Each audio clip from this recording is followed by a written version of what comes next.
볼지어다 내가 문 밖에 서서 두드리노니 누구든지 내 음성을 듣고 문을 열면 내가 그에게로 들어가 그와 더불어 먹고 그는 나와 더불어 먹으리라. 이스라엘아 들으라. 우리 하나님 여호와는 오직 유일한 여호와이시니 너는 마음을 다하고 뜻을 다하고 힘을 다하여 내 하나님 여호와를 사랑하라. 아멘.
생명이신 여호와여, 내가 주님을 찬양합니다.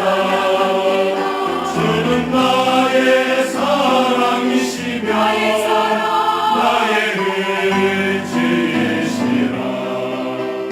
주는 나를 이끄시며 주의 길 인도하시며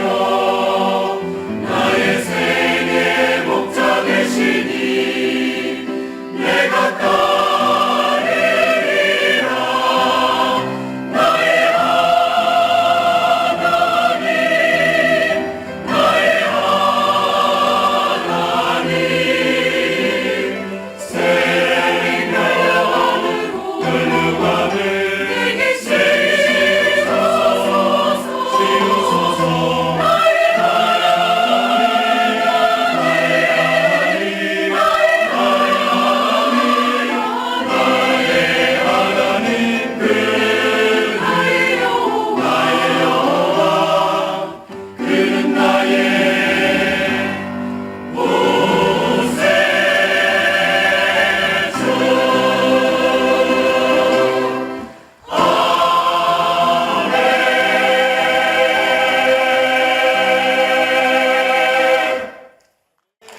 감사합니다. 고맙습니다.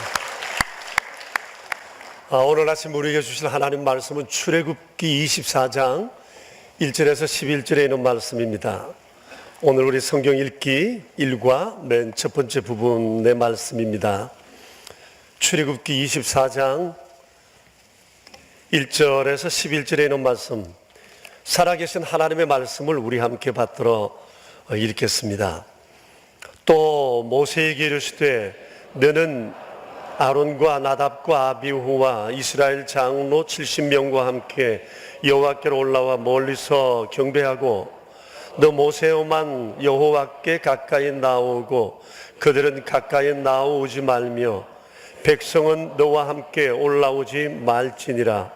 모세가 와서 여호와의 모든 말씀과 그의 모든 율례를 백성에게 전하매 그들이 한 소리로 응답하여 이르되 여호와께서 말씀하신 모든 것을 우리가 준행하리이다. 모세가 여호와의 모든 말씀을 기록하고 이른 아침에 일어나 산 아래에 제단을 쌓고 이스라엘 12지파대로 12기둥을 세우고 이스라엘 자손의 청년들을 보내어 여호와께 소로 번제와 화목제를 드리게 하고 모세가 피를 가지고 반은 여러 양푼에 담고 반은 제단에 뿌리고 언약스를 가져다가 백성에게 낭독하여 덧게 하니 그들이 이르되 여호와의 모든 말씀을 우리가 준행하리이다. 모세가 그 피를 가지고 백성에게 뿌리며 이르되 이는 여호와께서 이 모든 말씀에 대하여 너희와 세우신 언약의 피니라. 모세와 아론과 나답과 아비후와 이스라엘 장로 70명이 올라가서 이스라엘의 하나님을 보니 그의 발 아래는 청옥을 편돋하고 하늘같이 청명하더라. 하나님이 이스라엘 자손들의 존귀한 자들에게 손을 대지 아니하셨고 그들은 하나님을 뵙고 먹고 마셨더라. 아멘. 오늘 말씀은 출애굽한 이스라엘 백성들에게 있어서 역사적으로 가장 획기적인 사건을 기록한 내용입니다. 그들이 하나님과 언약을 맺었기 때문입니다. 8절의 말씀에 보면 이는 너희와 세우신 언약의 피니라고 말씀이 되어 있습니다. 다시 말하면 피를 매개로 하여 하나님과 언약을 맺었다는 얘기입니다. 예로부터 피의 언약은 가장 신성하고 견고한 약속으로 알려져 있습니다. 맹약을 할 때 주로 피로 언약을 한다고 그러지 않습니까? 그래서 이 피의 언약을 통해 서로를 결속시키고 또 긴밀한 관계를 이루어 가는 것인데 이 하나님과 하나님의 백성들이 이 언약을 통해 운명 공동체가 되었고 서로에 대해서 책임 있는 존재로 살아가기로 약속을 하게 되었습니다. 일반적으로 볼 때 이 언약은 대등한 관계에서 하거나 또 상당한 이익이 있을 거로 짐작될 때 언약을 하게 됩니다만은 하나님과 이 이스라엘의 언약은 그렇지가 않았습니다. 상당히 한쪽이 상당히 기운 가운데 이 언약을 맺었다고 하는 얘기입니다. 여러분이 이스라엘이 누굽니까? 얼마 전까지만 해도 애굽에서 종살이 하던 사람들 아닙니까? 하나님의 은혜로 자유를 얻은 것만 해도 황공무지한 일인데 하나님께서 자원하여 나와 언약을 맺고 나의 언약의 파트너가 되자고 프로포즈를 하신 것입니다. 그러니 이보다도 더 영광스러운 일이 또 어디 있을까? 그렇게 우리가 충분히 짐작해 볼 수가 있습니다. 이로 인해 이스라엘은 신분과 운명이 달라졌습니다. 그들은 더 이상 애굽의 노예가 아니었습니다. 이 세상 어느 누구와도 비교할 수 없는 존귀한 자가 되었고 놀라운 특권을 가진 사람이 되었습니다. 사람에게 있어서 신분은 참 중요합니다. 어떤 신분을 가지느냐에 따라서 사람의 인격과 문화와 가치와 삶의 태도와 언행심사가 달라질 수 있기 때문입니다. 이렇게 하나님의 파트너로서 하나님과 언약을 맺은 이 사람들에 대해서 우리는 상당한 활약상을 기대할 수밖에 없는 것입니다. 그래서 오늘은 언약을 통해서 신분과 운명이 바꾸어졌던 이 하나님과의 이 언약, 이스라엘 백성들과 이 언약에 대해 우리가 함께 생각해 보았으면 좋겠습니다. 그리고 이 언약이 그리스도인 된 우리와도 깊은 관련이 있기 때문에 우리가 귀담아 이 말씀을 들어야 할 것입니다. 당시 하나님의 언약은 몇 개의 단계를 거쳐 성취되었습니다. 첫 번째는 구두 언약이었습니다. 그 내용이 19장 5절 6절에 나와 있는데 여러분 한번 보실까요?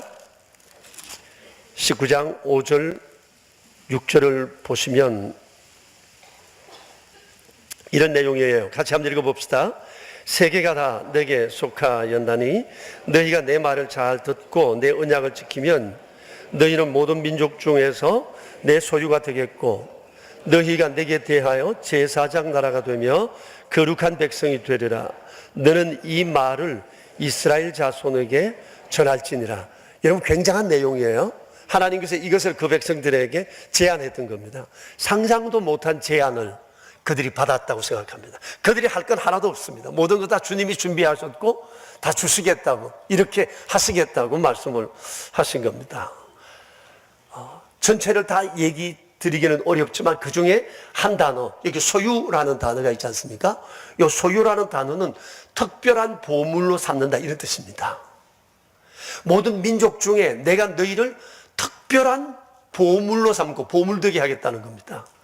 얼마 전까지만 해도 노예가 되었던 사람들에게는 신분의 수직 상승이에요. 놀라운 은총을 하나님께서 주시겠다는 거거든요. 하나님께서 모든 민족 가운데 가장 특별한 소유, 그런 존재로 삼아 주시겠다고 하는 것입니다. 그러니 여러분, 더 이상 무슨 말이 필요하겠어요? 하나님이 그들을 이렇게 대하시겠다는데 누가 이들을 감히 상대할 수 있겠습니까? 이에 백성들은 일제히 하나님 앞에 예라고 대답했어요. 19장 8절에 그런 내용이 나오지 않습니까? 여호와께서 명령하신 대로 우리가 다 행하겠습니다. 예하지 않을 이유가 없는 거죠. 그 후에 하나님께서는 모세를 시내 산으로 불러 언약의 내용을 좀 더 구체화하셨습니다. 그 내용이 20장, 21장, 22장, 23장의 내용입니다. 물론 하나님의 언약의 맛보기입니다. 이 내용 외에도 많은 하나님의 언약이 출애굽기, 레위기, 민수기, 신명기서에 기록되어 있습니다. 여러분, 이들에게 많은 율례, 하나님의 말씀, 그들이 살아가야 할 언약의 내용들이 필요했던 이유가 있습니다. 430년 동안 조상 대대로 애굽에 살면서 알게 모르게 애굽의 문화에 깊이 젖어버렸기 때문입니다. 그리고 이들은 상당히 오랜 기간 동안 노예로 살아왔습니다. 또 노예로 살다 보면 노예 나름대로의 곤조가 있습니다. 성격이 있습니다. 나쁜 습성들이 있습니다. 그래서 지금 그들에게 필요한 것은 탈애굽화, 탈노예화가 굉장히 시급했던 겁니다. 새로운 대대적인 의식 개혁이 필요했기 때문에 하나님께서 이 개약의 말씀을 주시고 이렇게 살기를 원하셨습니다. 사실 우리가 날마다 성경을 가까이 하고 성경을 읽어야 하는 이유, 성경을 주신 이유도 그렇습니다. 우리가 살아가는 이 세상 가운데 다양한 의식, 문화, 또 경험, 논리들이 많습니다. 이런 세상에 살면서 하나님의 백성다움은 무엇인가를 성경을 통해서 우리가 보고 또 여기에 젖어 세상에 나가 세상을 이겨내야 할 힘을 얻기 때문에 주님은 말씀을 주신 것입니다. 그 당시 하나님은 그냥 그들에게 구두로만 언약하지 아니하시고 수많은 계약을 주셨어요. 그래서 모세가 이 말씀을 듣고 난 다음 백성들에게 들은 대로 전해 주었습니다. 그때 백성들이 24장 3절을 보시면 한 소리로 응답했어요. 여호와께서 말씀하신 모든 것을 우리가 준행하겠습니다. 두 번째 약속이에요. 그러자 모세는 4절에 보면 이를 문서화했습니다. 성문법화했다는 얘기입니다. 그것이 오늘날 성경의 내용 가운데 한 부분입니다. 모세가 여호와의 모든 말씀을 기록했다 했어요. 기록하는 것은 사람들은 입으로는 약속했지만 쉽게 잊어버리는 성향이 있기 때문에 두고 보면서 잊지 않기 위해서 기록을 남겼던 것 같습니다. 이것이 두 번째 언약의 단계입니다. 문서화한 것을 통한 언약입니다. 세 번째 언약의 단계는 피의 언약식입니다. 그런데 이 언약은 상당히 신중하게 행해졌어요. 4절부터 그 언약에 대한 내용이 쭉 나오는데 첫 번째 이렇게 해서 아침 일찍이 일어나 산 아래 제단을 쌓았다고 했어요. 그리고 쌓은 그곳에 이스라엘 12지파를 상징하는 12기둥을 세웠다고 했습니다. 그리고 모세가 청년들을 보내어서 여호와 하나님께 소로 번제와 화목제를 드리겠습니다. 번제와 화목제는 하나님의 백성들이 하나님 앞에 드리는 예배의 종류 가운데 하나입니다. 번제는 하나님 우리가 정말 이렇게 살겠습니다 라고 하는 헌신을 담은 내용의 예배이고, 화목제는 하나님께서 불러주신 우리 모두가 앞으로 서로 사랑하며 살아가겠습니다 라고 하는 다짐의 예배의 내용입니다. 당시 모세가 제사장이 아닌 청년들을 통해서 이 예배를 주관하게 했던 것은 아직까지 예배를 담당해야 할 레위 지파 제사장들이 세워지기 전이었기 때문입니다. 그리고 그 다음 절차인데 제물에 나온 피를 양푼에 담아서 그 중에 절반을 번제단에 뿌렸습니다. 그리고 나서 좀 전에 기록했던 이 언약서를 백성들에게 다시 읽어주었습니다. 공포했습니다. 그러자 백성들이 하나님과 모세 앞에 다시금 다짐했어요. 7절에 보면 우리가 모든 말씀을 준행하겠습니다.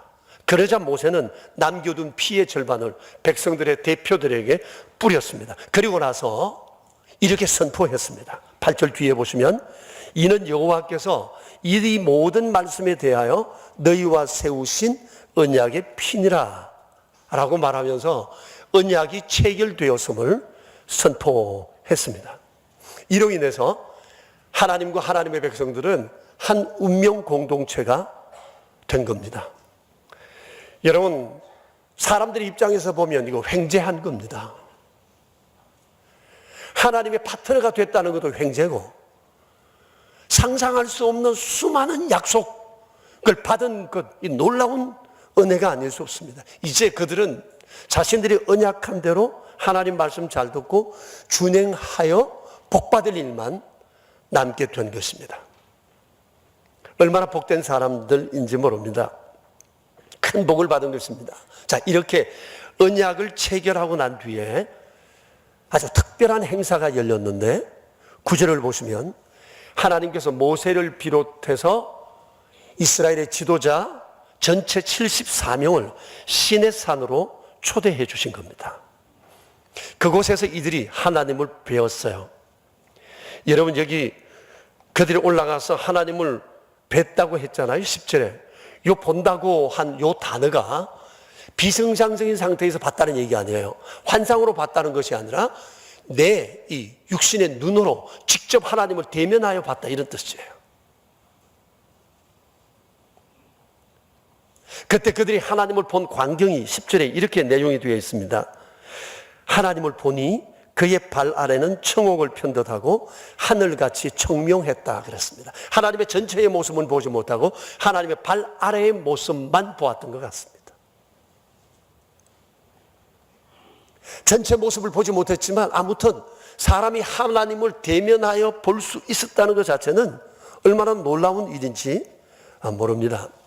특별한 은총이라고 말할 수가 있습니다. 그리고 나서 11절을 보시면 그들이 하나님 앞에서 하나님을 뵙고 먹고 마셨다고 했습니다. 거기다가 여러분 밑줄을 쳐두시면 좋겠습니다. 하나님을 뵙고 먹고 마셨다고 했습니다. 하나님께서 식탁을 차려 놓으시고 이들을 초대하신 것 같습니다. 그러니 여러분 한번 생각해 보십시오. 모세를 비롯한 이스라엘의 대표자 74명과 하나님께서 함께 회식하는 자리를 한번 광경을 한번 상상해 보십시오. 그 분위기가 어땠을 것 같아요? 한 상에 둘러앉아 함께 음식을 나눕니다. 굉장히 자유롭고 허심탄회한 분위기였으리라고 생각합니다. 하나님은 따로 독상을 받으시고 나머지가 함께 먹는 그런 자리가 아니라 한 상에 둘러앉은 이런 광경을 우리에게 지금 보여주고 계세요. 이것이 하나님의 언약의 백성들을 향한 하나님의 마음이 있어요. 지금은 대표들과 이런 모임을 갖지만 하나님은 모든 하나님의 백성과 동일하게 이런 친밀함을 나누기를 원하신다는 것입니다. 하나님은 지극히 높으신 분이라 우리가 감히 그분 앞에 설 수 없는 존재이지만 하나님의 본 마음은 우리와 함께 터놓고 지내고 싶은 이런 관계예요. 여러분, 우리가 사람을 만나서 한번 밥 먹자라고 해서 함께 식사를 나누는 이것은 정말 허심탄회한 친밀함을 나눌 수 있는 아주 좋은 관계이잖아요. 근데 근데 하나님께서 하나님의 백성들에 대해서 이런 마음을 가지신다는 겁니다. 하나님은 우리에 대해서 정말 친밀해지기를 원하세요. 여호와라는 이름 자체가 그것을 우리에게 암시하고 있잖아요. 그 이름의 뜻이 뭐죠? 우리를 위해 존재하시고 우리와 함께 하시고 우리를 위해 일하시는 분이세요. 이것을 오늘날 우리의 말로 표현한다면 임마누엘, 동행, 임재라고 말할 수 있어요. 이거 실제 상황이에요. 항상 우리 하나님께서는 우리의 삶 가운데 계세요. 우리와 먹고 마시고 우리와 함께 생활하시고 우리의 삶의 현장에 동행하시고 계시다고 하는 거예요. 그것을 하나님께서는 그날 그 백성의 대표자들에게 보여주셨던 것입니다. 언약의 백성들만이 누릴 수 있는 놀라운 특권이라고 말할 수 있어요. 그러니 여러분, 이스라엘이 하나님의 언약의 백성이 됐다고 하는 것은 최고의 특권입니다. 놀라운 일이 아닐 수 없습니다. 그래서 그들은 이 은총에 감사해야 했고 또 주님이 주신 이 은총을 마음껏 누릴 수 있는 그 믿음의 길을 갔어야 했던 것입니다. 이는 우리 그리스도인들 역시도 마찬가지입니다. 여러분, 우리는 예수님 안에서 하나님과 맺은 언약 공동체예요. 하나님께서는 그리스도의 십자가의 보혈로 인해 우리와 언약을 맺어 주셨어요. 우리가 하나님의 택함을 입어 언약의 백성이 됐다고 하는 것은 우리가 입은 최고의 은총이에요. 그날 이스라엘 백성들 대표자들에게 보여주셨던 이 놀라운 친밀감, 이 은총, 이 모든 약속이 하나님은 우리에게도 동일하게 허락하셨다고 하는 사실입니다. 우리가 이것을 잊지 말아야 합니다. 나는 하나님의 언약의 백성이다 라는 이 사실에 우리가 당당해야 하고 자부심을 가지고 있어야 합니다. 그리스도인 됨, 우리는 쉽게 그리스도인 되었다고 생각할지 모르지만 우리가 그리스도인 되기까지 하나님께서 행하신 놀라운 일들을 생각해 보십시오. 이 십자가. 우리가 믿겠습니다라고 주님 앞에 나왔지만 이는 단순히 우리가 믿고자 해서 믿어진 것이 아니라 우리를 믿을 수 있도록 모든 환경을 통해 이끄신 하나님의 은총이 있었기 때문에 우리가 믿을 수 있는 겁니다. 아니, 세상에 수많은 사람 가운데 그리스도인이 얼마나 됩니까? 그렇게 많지 않습니다. 누구나 믿을 수 있지만 누구나 믿을 수 있는 것도 아닌 것이 그리스도인이에요. 우리가 그리스도인 되어 하나님의 특별한 은총 가운데 거하는 것은 이건 놀라운 은혜가 아닐 수 없습니다. 그래서 그리스도인 되었다는 사실에 대해서 우리는 굉장한 자부심을 가져야 돼요. 이게 특별한 은총이거든요. 하나님의 돌보심 속에 그리고 하나님의 무한한 언약 속에 우리가 살아가는 존재가 되었기 때문입니다. 자, 하나님께서 이스라엘과 그리고 우리와 이런 언약을 맺으시는 이유가 있습니다. 그것은 사랑하기 때문입니다. 그리고 우리에게 더 많은 사랑을 부어줄 근거를 마련하기 위해서예요. 하나님께서 그들을 출애굽시키셨는데 하나님의 마음은 그들을 출애굽시키는 것으로 끝내고 싶지 않으셨던 거예요. 출애굽 살려놓았으니 이제 너희들이 알아서 살아라가 아니라 하나님을 살려놓으시고 난 다음에 살도록 만들어주고 싶었던 겁니다. 그래서 가나안 땅으로 이끄시고 그것으로 끝내지 아니하시고 세상에서 제사장 나라가 되게 하시고 하나님의 뜻을 세상에 펼쳐나갈 하나님의 놀라운 통로가 되게 하시고 이것을 감당할 만한 이런 여건을 하나님께서 교제 속에 마련해 주시고 싶었던 거예요. 하나님께서 그들과 언약을 맺으신 이유는 바로 더 많은 사랑을 부어줄 근거를 만들기 위하심이었다고 말할 수가 있습니다. 오늘날 우리에게도 주님 말씀하셨잖아요. 하늘에 속한 모든 신령한 복으로 우리에게 더하여 주시겠다고요.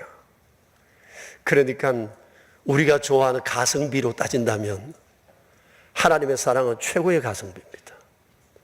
놀라운 일입니다. 우리가 하나님의 사랑을 받기 위해서 노력한 거 없습니다. 모든 것 하나님 만들어 놓으셨고 우리는 그저 사인만 했을 뿐이에요. 그런데 이 모든 은혜가 우리에게 주어지게 된 것입니다. 노예로 살던 그들이 하나님의 특별한 소유가 됐다고 하는 것은 이건 은혜 중에 은혜였어요. 자, 그런데 안타깝게도 그들은 하나님의 사랑의 언약에 신실하지 못했습니다. 여러분 이미도 출애굽기 읽으셨겠지만 앞으로 출애굽기, 레위기, 민수기, 신명기서를 계속 쭉 읽어가시면 하나님에 대해 그들이 원망과 불평이 너무 많았습니다. 주님을 향한 원망과 불평의 내용을 요약하면 이런 겁니다. 하나님이 우리에게 변했다는 겁니다. 왜 우리 뜻대로 움직여주지 않습니까? 라는 게 그들의 불평의 주된 내용이었습니다. 여러분 이게 말이 되는 소리입니까? 그들이 하나님 앞에 언약을 행할 때 어떻게 했습니까?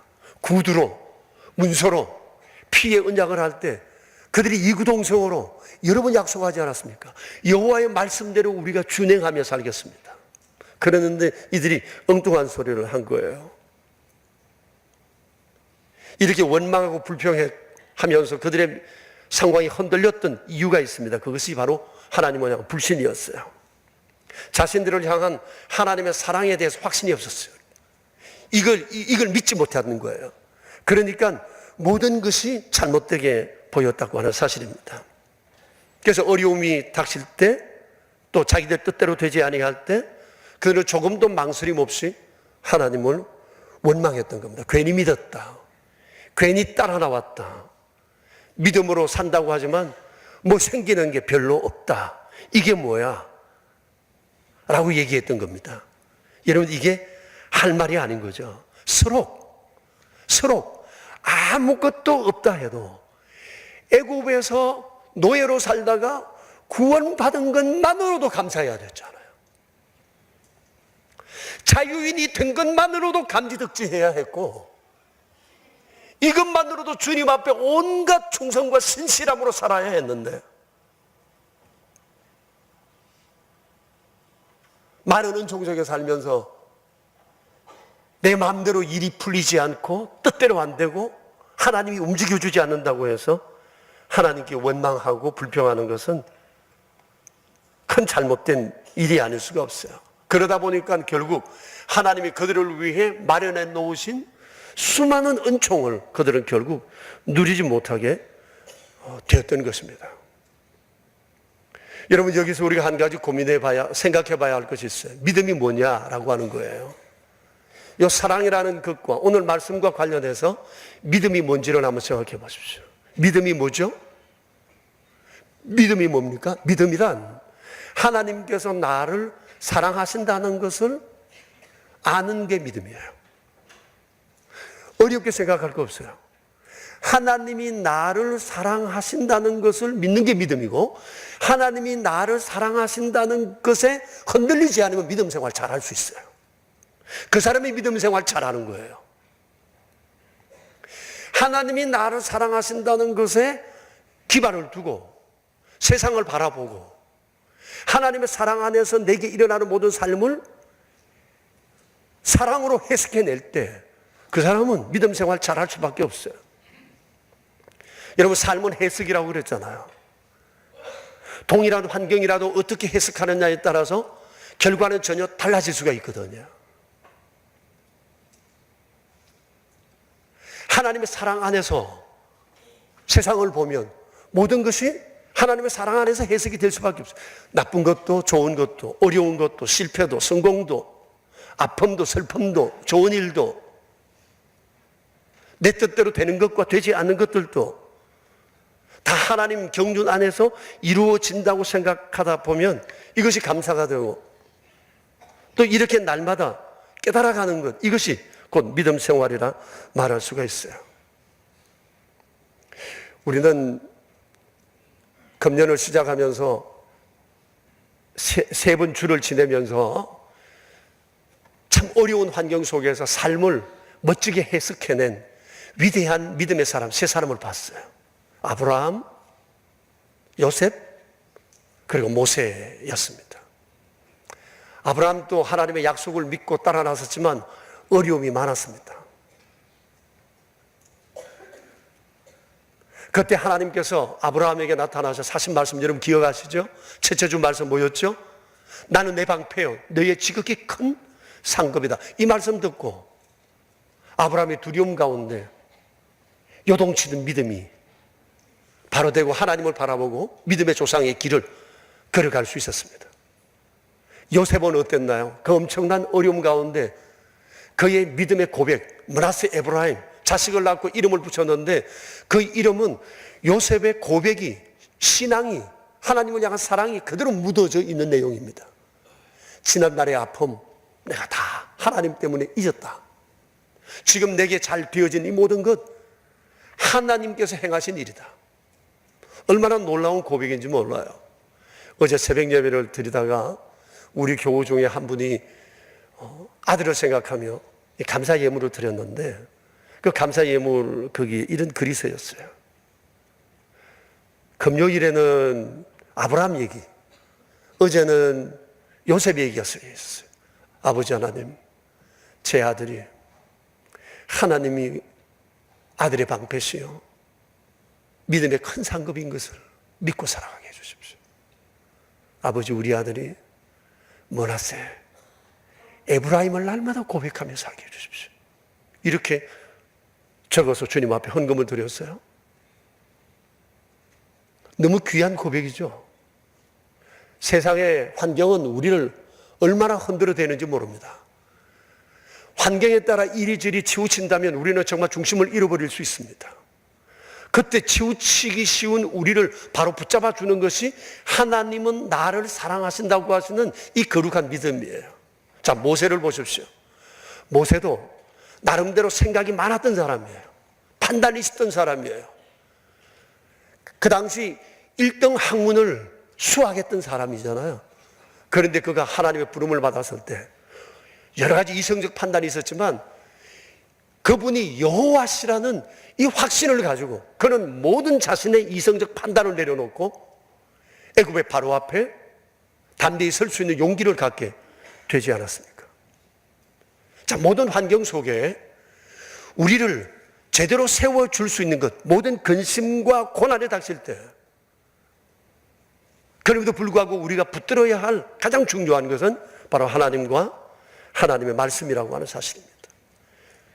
하나님께서 우리가 이 하나님의 말씀을 붙잡고 하나님을 생각하다 보면 하나님이 나를 사랑하신다는 이 거룩한 믿음이 내 안에 있어서 나의 연약함을 붙들어줄 힘으로 작용한다고 하는 사실입니다.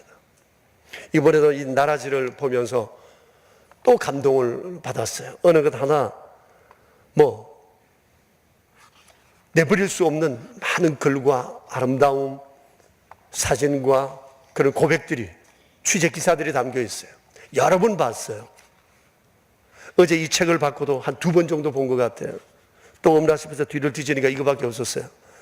좌우지간 많은 내용들을 우리 나라지 기자들이 큰 애를 써서 기록을 해 두었어요. 자, 그런데 이 내용 중에 오늘 주제와 관련해서 쓰여진 글이 있어서 여러분에게 소개를 해드리고 싶어요. 원래 대학생이 될 이채은 양의 글인데 이런 내용이었어요. 얘가 지금 이제 고3 졸업한 지 며칠 되지 않았는데 글을 썼습니다. 그 내용을 한번 읽어볼게요. 저는 원래 20살 성인이 되는 예비 대학생입니다. 평소 제가 성인이 되는 것에 대해 생각해보면 항상 기대되는 마음보다는 두려운 마음이 컸습니다. 성인이 되면 그동안 접하지 못했던 문화들을 접하기 때문에 세상의 온갖 유혹들을 경험하게 되고 그 때문에 하나님과 멀어지게 될까 봐 두려웠습니다. 그런데 제가 더 이상 이런 상황을 두려워하지 않게 된 이유가 있습니다. 그것은 하나님을 믿는 믿음이 제 안에 커졌기 때문입니다. 하나님께서는 어떤 상황 가운데에서도 저와 함께 하시고 하나님께서 저를 도우시리라 믿기 때문에 더 이상 세상이 두렵지는 않습니다. 저의 이런 신앙에 성장할 수 있었던 것은 바로 지난해 고3 때였습니다. 그때 하나님께서 저와 함께 하신다는 것을 확신했습니다. 그러나 처음부터 하나님과 가깝지는 않았습니다. 오히려 하나님과 관계가 가장 소홀하다고 생각되는 시기이기도 했습니다. 당시 나는 이 1년을 어떻게 살아가느냐에 따라서 내 삶의 방향이 결정된다는 생각에 공부에 대한 부담감이 매우 컸습니다. 공부에 대한 생각이 많아질수록 공부하고 싶지 않다는 생각도 커져갔습니다. 이런 상황 속에서 저는 하나님보다 친구를 먼저 생각하고 친구들을 의지했습니다. 그러나 계속해서 힘든 일이 생길 때마다 친구를 의지한다는 그 자체가 또 친구들을 힘들게 할 거라는 생각에 더 이상 친구들도 의지할 수가 없었습니다. 친구들을 통해 힘든 일을 극복하려고 했지만 그러질 못했습니다. 그러면서 자신을 반성하게 되었고 하나님께서 나와 함께 하신다는 생각을 가지고 사소한 것까지도 기도드리고 찬양을 들으며 생활했습니다. 그 덕분에 하나님께서 기도를 통한 은혜뿐만 아니라 찬양을 통한 은혜와 성경 말씀을 통한 은혜를 제게 주셨고 하나님과의 관계가 회복됨을 느꼈습니다.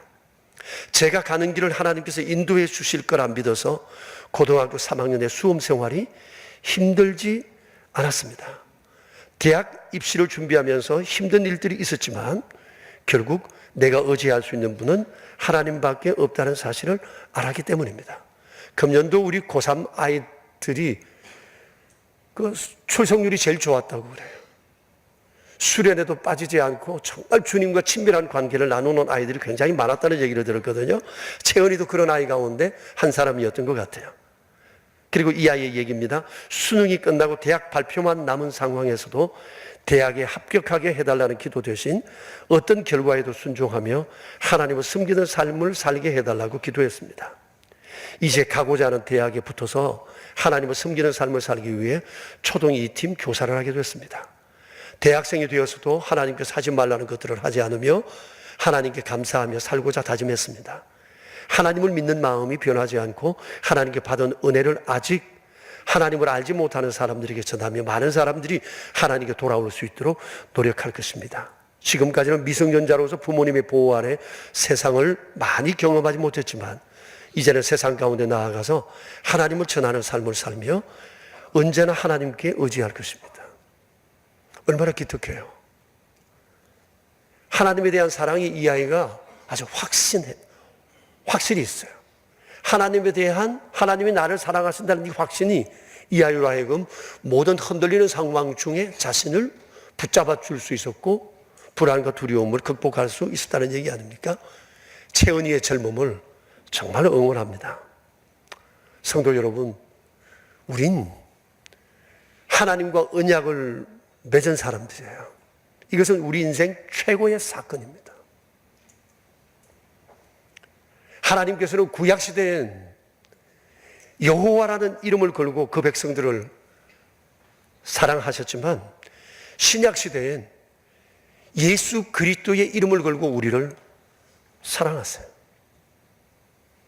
그리고 하나님께서는 예수 그리스도를 주셨으니 우리에게 뭘 더 주는 것을 내가 아까워하겠느냐고 말씀을 하셨습니다. 그리고 하늘에 속한 모든 신령하는 것을 우리에게 주시겠다고 약속하셨습니다. 사랑하는 성도 여러분, 금년 한 해 여러 가지 상황들이 우리에게 생길 수 있겠지만 어떤 경우에도 하나님이 나를 사랑하신다는 이 한 가지 사실만 우리가 잊지 말았으면 좋겠어요. 아마 이 믿음이 우리로 하여금 모든 상황 중에 우리를 견고하게 할 것이고 믿음으로 살아갈 담대함을 허락하실 것입니다. 이 믿음으로 하나님을 러브갓하는 그런 한 해가 되길 축복합니다. 우리 함께 기도합시다. 한 2분 정도 자신을 돌아보면서 기도했으면 좋겠습니다. 여러분, 우리는 하나님과 사랑의 언약을 맺은 자들이라는 사실을 절대 잊어서는 안 됩니다.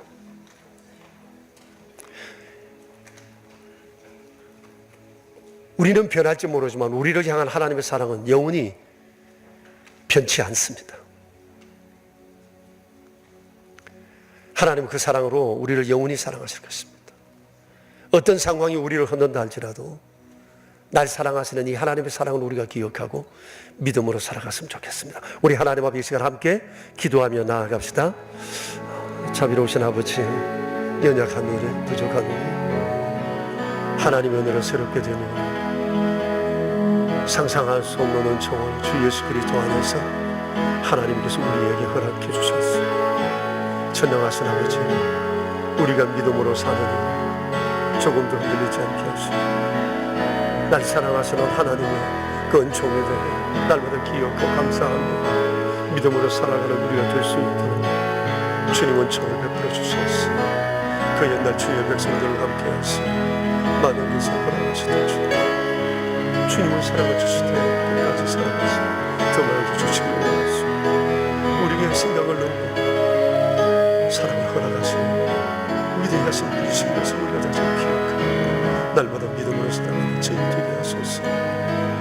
주님 감사합니다. 노예로 살던 이스라엘 백성들을 불러 너희는 특별한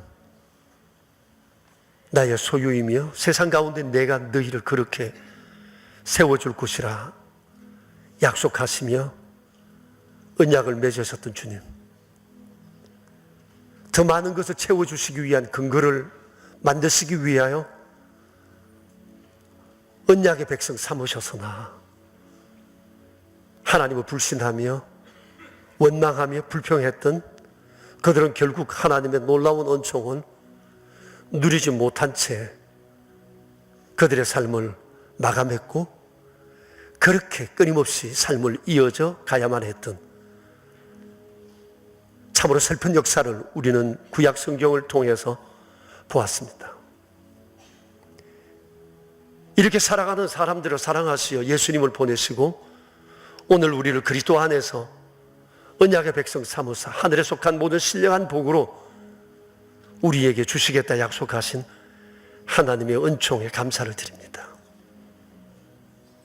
세상을 끊임없이 우리를 흔들고 환경은 이런저런 모양으로 우리에게 불안함을 가져오지만 우리를 향한 하나님의 사랑은 영원하시며 변치 않으시기에 당장에는 이해할 수 없다 할지라도 궁극적으로는 모든 것들을 좋게 하실 하나님이시기에 전능하신 아버지를 향한 우리의 믿음이 흔들리지 않게 하시고 날 사랑하시는 아버지의 그 사랑을 우리가 진실로 믿고 확신하며 그 위에 든든히 서서 살아가는 금년 한 해가 될 수 있도록 주님 은혜 내려 주시옵소서. 우리가 처한 상황들이 매우 다양하지만 주님을 향한 우리의 믿음은 동일한 것이오니 날마다 이 거룩한 믿음으로 서로를 격려할 수 있도록 우리 명선의 모든 가족들 위에 은혜를 더해 주옵소서. 우리 구주 예수 그리스도 이름으로 기도드리옵니다. 아멘. 주께서 우리에게 베푸신 은혜와 또 앞으로도 그리스도 안에서 우리에게 베푸실 놀라우신 은총을 기억하며 오늘 예배드리며 주 앞에 귀한 예물 드리옵니다. 날마다 주께서 우리에게 베푸신 은총을 기억하고 묵상하며 온 마음을 다하여 주를 섬길 수 있도록 우리의 마음을 더욱 견고케 하여 주시옵소서. 여러 모양으로 드려진 귀한 예물의 손길들마다 은총을 베풀어 주시옵소서. 11조 예물을 구별하여 드리는 손길들 위에 은혜를 더하사 또 남은 한 달 금년도 베풀어 주신 주님의 은총을 삶 가운데 날마다 경험하며 살아가게 하여 주시고 감사 예물을 드린 손길들마다 은혜 베푸셔서 감사할 일들이 삶 가운데 더욱 풍성하여지게 하시고 주정 헌금과 오른손 헌금과 선교 헌금과 사랑의 식탁의 예물과 의무와 비전센터를 건축하기 위하여 드려진 귀한 정성된 예물의 손길들마다 기억해 주셔서 우리가 살아가는 평생 하나님을 영화롭게 하는 일에 귀하게 사용될 수 있도록 인도해 주시옵소서. 우리 구주 예수 그리스도 이름으로 기도드리오며 이제는 우리의 언약의 통로가 되신 주 예수 그리스도의 은혜와 예수 그리스도 안에서 하늘에 속한 모든 신령한 복을 우리에게 허락하신 아버지의 그 크신 사랑하심과 우리 안에 계셔서 날마다 이 믿음 안에 거하며 이 믿음의 길 걷도록 도우시는 성령님의 교통하심이 모인 저희 무리들과 명선의 모든 가족들과 주님의 몸 되신 교회 위에 이제로부터 영원히 함께 계시옵기를 간절히 축원하옵나이다. 아멘.